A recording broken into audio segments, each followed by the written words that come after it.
지금부터 통화신용정책보고서 2020년 6월에 대한 설명회를 시작하겠습니다. 오늘 설명해 주실 분은 박종석 부총재보와 이상영 통화정책국장이며 관련 팀장들도 배석하였습니다. 네, 안녕하세요. 박종석 부총재보입니다. 한국은행은 한국은행법 제96조 제1항에 따라서 통화신용정책 결정 내용과 배경, 향후 정책 방향을 수록한 통화신용정책 보고서를 분기마다 작성해서 국회에 제출하고 있습니다. 또한 이를 대외 공표함으로써 통화정책에 대한 일반 국민의 이해를 높이기 위해서 노력을 하고 있습니다. 오늘 발표하는 보고서 내용에 대해서 제가 먼저 간략히 말씀을 드리면은 이번 보고서는 코로나19 확산에 따른 국내외 금융경제 상황 변화 그리고 이에 대응한 통화정책 결정 배경이 보고서에 상세히 드러날 수 있도록 그렇게 서술하기 위해서 노력했습니다.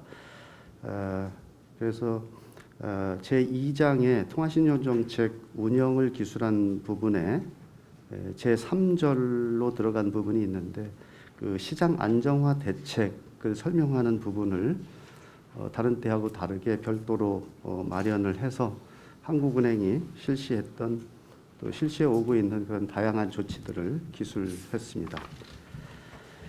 그리고 금통위에서 향후 통화정책 운영에 있어서 주의 깊게 살펴볼 주요 고려 사항으로 코로나19의 글로벌 확산 영향, 미중 무역 분쟁 및 취약 신흥국 관련 불확실성, 국내외 금융시장 및 금융 불균형 상황에 대해서 서술을 하였습니다. 한편 통화정책 관련 현안 이슈들이 많이 있습니다만은 이번 보고서에서는 참고 박스에 4가지 이슈를 수록을 했습니다.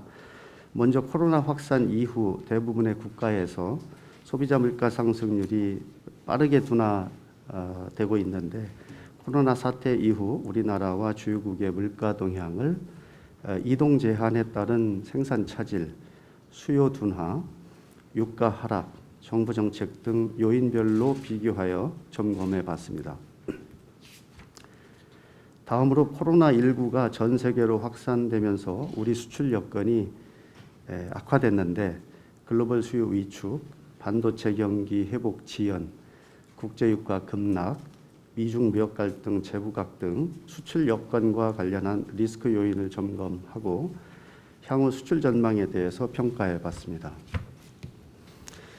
아울러 코로나19 사태로 인한 금융시장 불안에 대응하여 시행된 일련의 시장 안정화 조치 이후 금융시장 상황을 국고채, CP 단기채, 회사채 시장으로 구분해서 살펴보았고 코로나 확산 이후 우리나라와 주요국의 기업 조달 여건, 기업 자금 조달 여건도 은행 대출 등 간접 금융시장과 회사채 등 직접 금융시장으로 나누어서 비교해 봤습니다. 그러면 이제 이상영 통화정책국장이 이번 보고서에 수록된 참고 박스의 주요 내용에 대해서 조금 더 구체적으로 설명을 드리겠습니다. 네, 안녕하십니까. 통화정책국장입니다. 이번 통화신용정책 보고서의 내용에 대해 참고를 중심으로 설명드리겠습니다. 먼저 코로나19 확산 이후 우리나라와 주요국의 물가 동향에 대해 말씀드리겠습니다. 코로나 확산 이후 대부분의 국가에서 수요 감소, 유가 하락 등에 따른 하방 압력이 크게 나타나면서 소비자 물가 상승률이 빠르게 둔화되었습니다. 요인별로는 국제 유가 급락에 따른 에너지 가격 하락이 물가 상승률 둔화에 가장 크게 기여하였습니다만 국가별로는 코로나 확산 정도와 이에 대응한 봉쇄 조치 그리고 정부 정책 등의 차이로 인해 단기적인 물가 흐름이 다소 다르게 나타났습니다. 전면 봉쇄 조치가 시행된 국가들의 경우 식료품 가격이 생산 차질 등으로 오름세가 확대되면서 물가 상승률 둔화를 제약하였으나 우리나라의 경우 이 영향이 미미한 가운데 개별 소비세 인하 등의 정부 정책이 추가적인 물가 하방 요인으로 작용하였습니다. 전문가 및 일반인 기대 인플레이션의 경우 우리나라와 주요국 모두 단기 기대 인플레이션은 최근의 물가 흐름을 반영하여 하락하였으나 장기 기대 인플레이션은 대체로 코로나 이전 수준을 유지하였습니다. 다만 코로나19 확산 이후 일반인이 인식하는 향후 물가 전망에 대한 불확실성은 정대된 것으로 나타났습니다. 소비자 물가 상승률은 당분간 낮은 수준을 보일 것으로 예상되며 내년에는 국제 유가 하락의 영향이 사라지는 가운데 경기 개선, 복지 정책 영향 축소 등으로 점차 높아질 것으로 전망됩니다. 다만 이러한 물가 경로상에는 코로나19 전개 양상이라든지 국제 유가 추이 등과 관련한 불확실성이 높은 것으로 판단됩니다. 다음으로 코로나19 확산 이후 우리나라의 수출 여건과 전망에 대해 말씀드리겠습니다. 코로나19가 3월 이후 유럽과 미국을 거쳐 최근 여타 신흥국으로까지 확산됨에 따라 우리 수출에 미치는 영향도 4월 이후 확대되고 있습니다.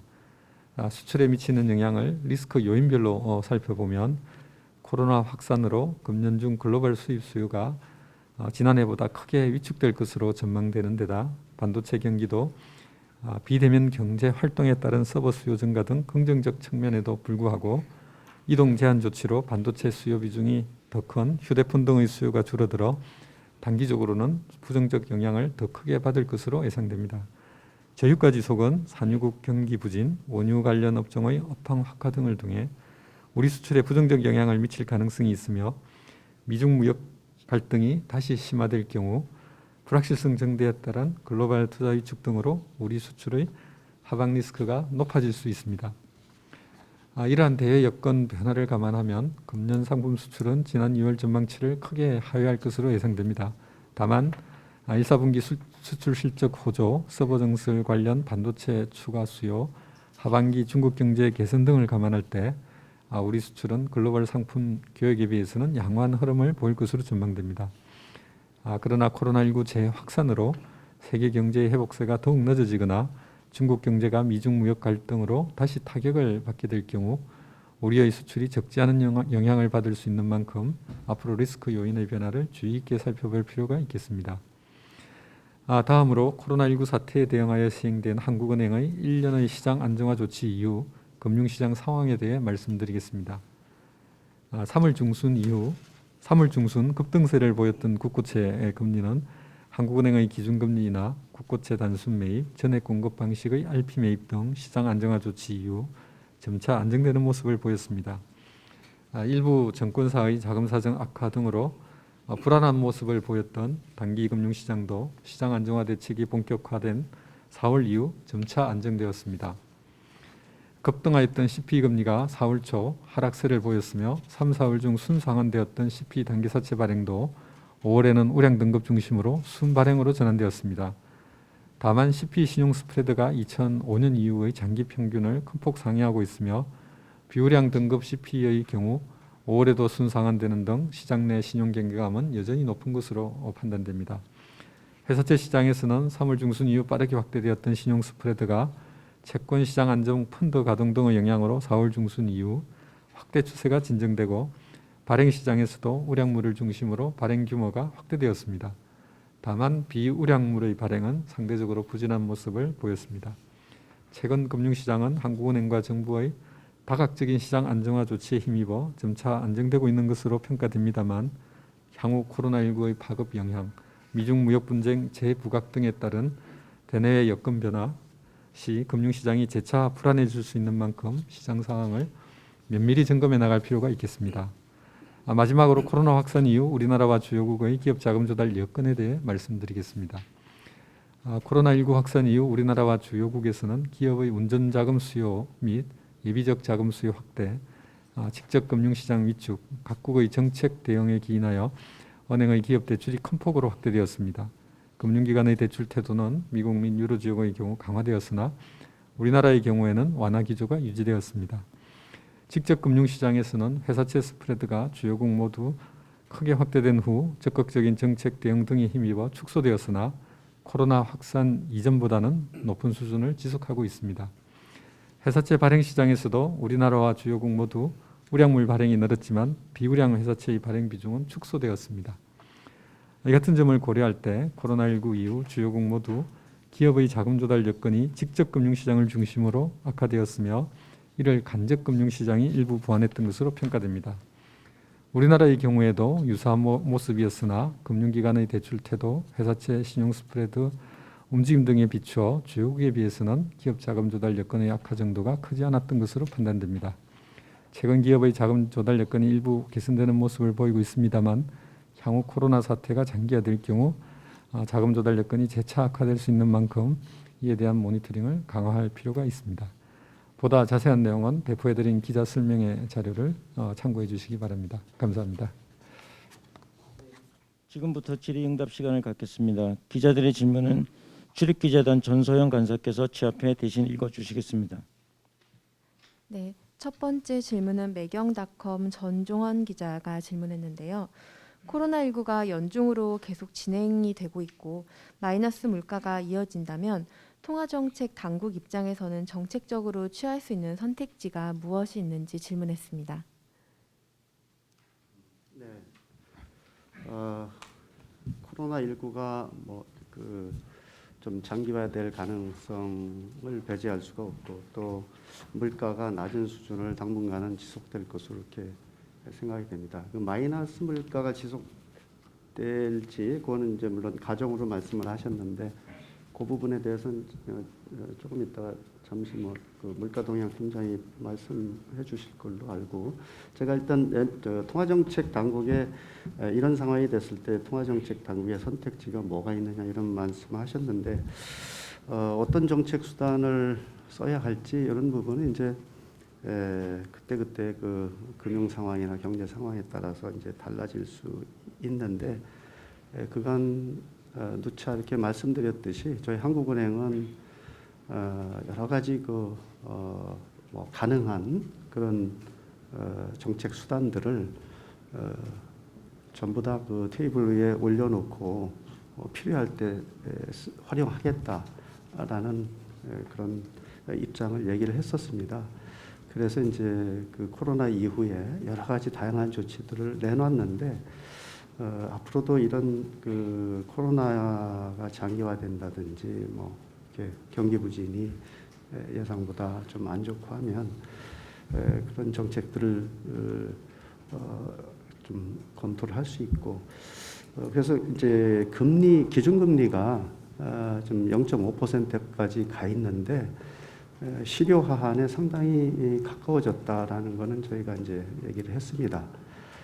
그렇지만 이 실효 하한이라는 것은 상황에 따라서 또 국내외 경제 상황이나 정책 운영 상황에 따라서 가변적으로 바뀔 수 있는 거기 때문에 그 부분들은 이제 지금 금리 수준에 대한 그런 평가 이런 것들은 저희들이 그런 여건 변화를 봐가면서 평가를 할 것이고 그에 따라서 이제 기준금리 운용을 결정해 나갈 것으로 그렇게 말씀드릴 수 있겠습니다. 그래서 기본적으로 금리 정책을 완화적으로 운용한다는 것에는 변함이 없고요. 그 부분에서 이제 실효 하한과의 관계를 생각하면서 검토하면서 가까워지긴 했지만 결정해 나갈 수 있을 거라는 생각이 들고 그 외에 이제 금리 정책 말고서도 공개 시장 운영이라든지 대출 제도를 통해서 할 수 있는 것들이 많이 있습니다. 지금까지 했던 그런 그 정책 수단들을 보강하거나 확대하는 그런 방안도 있을 수 있고 또 새로운 그런 수단을 또 이렇게 활용할 수도 있고 그렇습니다. 채권 매입이라든지 공개시장 운영에 있어서는 그런 방법이 있고 우리 지금 금융중개지원 대출 제도를 운영하고 있지만 그 부분에 대해서 개선해서 또 금융경제에 도움이 될 수 있는 그런 것들이 있는지 이런 것들을 생각해 볼 수가 있겠습니다. 그래서 정리해서 말씀드리면은 지금 당장 어떤 수단을 쓰겠다는 걸 탁 집어서 얘기할 수는 없지만 여러 가지 활용할 수 있는 수단이 금리 정책 이외에도 많고 하기 때문에 상황을 봐가면서 활용 가능성을 검토하고 또 필요하면 실행을 할 수 있다 이런 말씀을 드리겠습니다. 마이너스 물가에 대해서 혹시 언급할 게 있으면 물가동향 팀장님께서 말씀해 주세요. 예, 물가 동향 팀장입니다. 아까 모두에서도 말씀드렸지만 최근 물가 상황을 추가로 설명드리면 코로나19 이후에 국제 유가가 큰 폭으로 하락했고 경기 측면에서도 수요 압력이 약화되면서 주요국 물가 상승률이 빠르게 둔화되었습니다. 우리나라는 여기에 더해서 복지정책 강화라든가 간접세 인하와 같은 정부 정책이 추가로 물가를 낮추고 있습니다. 당분간은 이런 요인들의 영향이 좀 이어지면서 소비자 물가 상승이 낮은 수준에서 움직일 것으로 보고 있지만 최근 국제 유가가 상당폭 반등하는 등 그 물가 요인들의 물가를 둘러싼 불확실성은 크다는 점을 좀 말씀드리겠습니다. 그리고 금년도 물가 상승률은 저희가 상당히 낮지만 내년도에는 최근 물가 상승률 둔화가 이 경기적 요인 외에도 국제 유가라든지 정책적 요인의 영향을 크게 받고 있기 때문에 이런 요인들의 영향이 내년 이후에는 좀 사라지면서 물가 상승률이 점차 높아질 것으로 보고 있다는 점을 말씀드립니다. 네, 두 번째 질문은 이데일리 원다연 기자가 질문했습니다. 미국 연준이 2022년까지 제로금리 수준을 유지한다고 시사했는데 이를 어떻게 평가하고 향후 우리 통화정책 방향에는 어떻게 영향을 미치게 되는지 답변 부탁드립니다. 예, 오늘 아침에 이제 저희가 그걸 FOMC 회의 결과를 봤습니다. 기본적으로 그 의원들의 덧플롯 점도표를 보면은 이제 미 연준의 정책금리 전망치가 2022년까지 0.1%로 아마 그렇게 전망이 됐죠. 그 메디안이. 그래서 앞으로 상당한 기간 제로금리에 가까운 그런 금리를 유지할 것을 시사를 했습니다. 이것은 근데 시장에서 그 예상을 했던 그런 그 정도이고 시장 예상과 대체로 부합하는 것으로 이렇게 보고 있습니다. 그래서 상당 기간 완화 기조를 제로 금리를 유지하는 그런 것을 이제 시사를 했고 또 이제 자산 매입도 최소한 현재 수준의 속도를 갖고 이제 지속하겠다라는 또 이야기도 했습니다.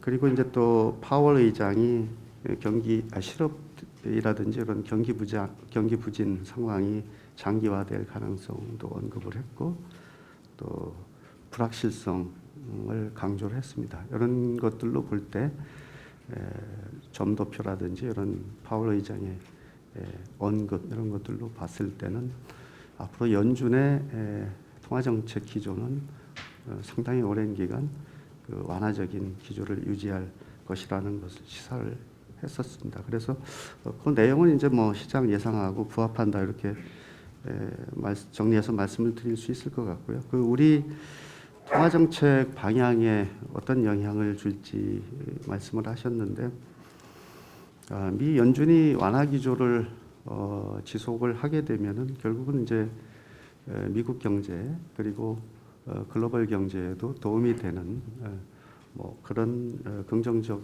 효과가 있을 것입니다. 그래서 그랬을 때 우리 경제에도 긍정적인 그런 부분이 있을 것이라고 생각이 되고요. 우리나라의 통화정책에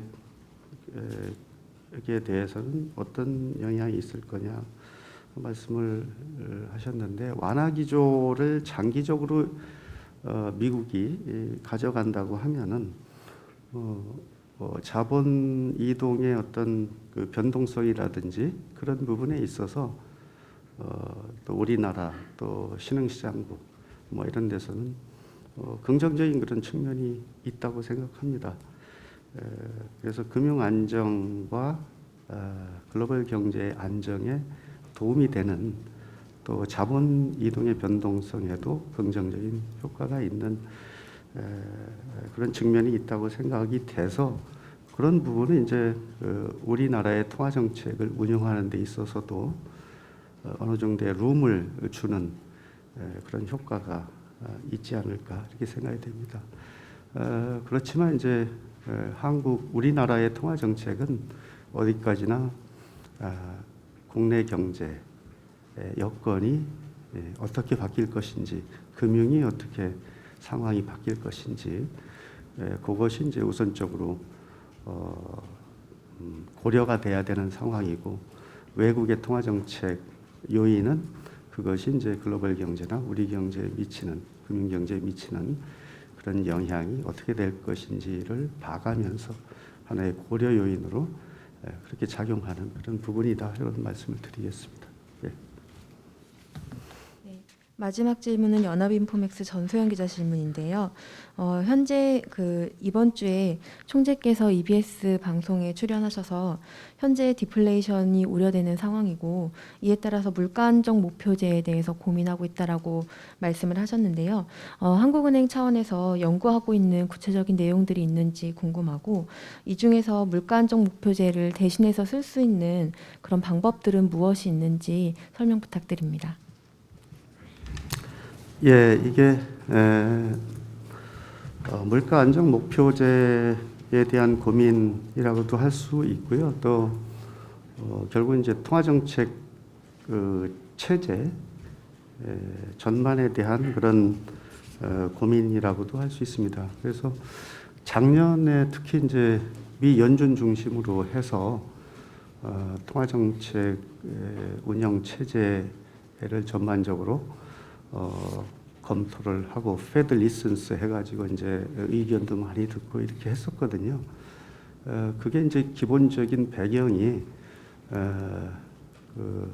저물가 상황이 지속되면서 또 금리도 상당히 낮은 부분으로 낮은 그런 상황으로 장기적으로 끌고 가야 되는 그런 글로벌한 그런 현상에 대해서 통화 정책의 효과가 과연 유효성이 확보될 수 있는 것이냐라는 그런 의문, 그런 것들이 제기되면서 이제 현재 많은 나라들이 취하고 있는 물가 안정 목표에 대해서 어떤 개선할 부분이 있는지, 이런 것들이 이제 의견을 들어가면서 검토를 해온 그런 부분입니다. 올해 들어서 이제 그런 부분이 코로나 사태 때문에 조금 그런 논의가 주춤해진 그런 상황인데, 코로나 이후에도 사실은 이런 저물가 상황, 저금리 저물가 상황, 이것이 뭐 여기서 이제 이런 기조에서 크게 벗어나기는 어렵지 않을까 이렇게 생각이 되고요. 그렇다면은 여전히 그 통화 정책의 유효성 문제는 중앙은행이 안고 있는 어떤 과제가 될 것이라고 생각이 됩니다.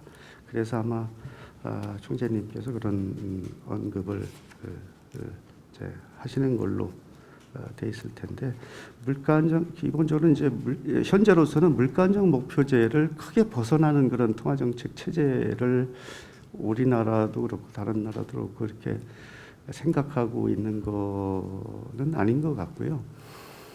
현행 물가 안정 목표제를 어떻게 조금 뭐 개선을 해 나가면은 통화 정책의 유효성을 높일 수 있는지, 이제 그런 부분들을 고민을 많이 하고 있는 것 같습니다. 그래서 얘기되는 것으로는 이제 프라이스 레벨 타겟팅이라고 해요.